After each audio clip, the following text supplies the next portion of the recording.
நரி ஒன்று தாகத்தால் தவித்தது. எங்குமே தண்ணீர் கிடைக்கவில்லை. என்ன செய்வது? தண்ணீரை தேடி தேடி அலைந்து தூரத்தில் கிணறு ஒன்று இருப்பதை பார்க்கிறது. கிணற்றின் அருகே சென்று கிணற்றில் கயிற்றின் ஒரு முனையில் வாளி ஒன்று தொங்கிக் கொண்டிருக்கிறது. அதை கண்ட நரி வாளியில் தாவி ஏறி அமர்ந்து கொண்டது. உடனே வாளி விற்றென வேகமாக கிணற்றின் உள்ளே சென்று விட்டது. நரி வயிறு நிறைய தண்ணீரை குடித்துவிட்டு தாகம் தணிந்த பின் மேலே பார்க்கிறது. எப்படி வெளியேறுவது என்று யோசிக்க தொடங்குகிறது. மேலே இருந்து யாராவது கயிற்றை இழுத்தால்தானே என்னால் மேலே போக முடியும். என்ன செய்வது?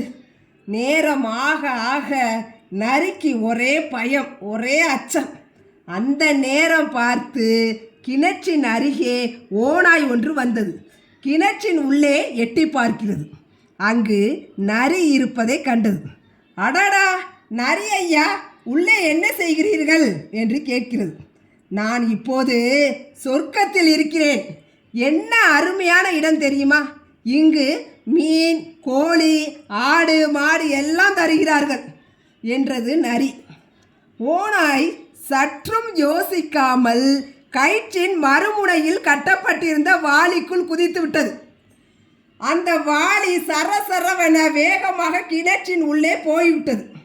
அப்போது நரி அமர்ந்திருந்த வாளி மேலே வந்தது.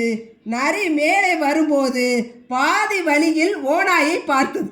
நான் இப்போது சொர்க்கத்திற்கும் மேலான இடத்திற்கு போகிறேன் என்று கூறிக்கொண்டே மேலே சென்று விட்டது. மேலே வந்ததும் கிணற்றின் சுவரின் மேலே தாவி குதித்து தப்பி ஓடிவிட்டது. பாவம் ஓநாய். ஓநாய் கடைசியில் மாட்டிக்கொண்டு விட்டது.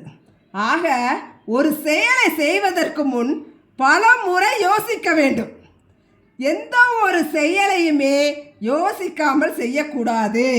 யோசிக்காமல் செய்யும் எந்த ஒரு செயலும் பின்னாளில் யோசிக்க வைக்கும் என்ற பழமொழியும் உண்டு.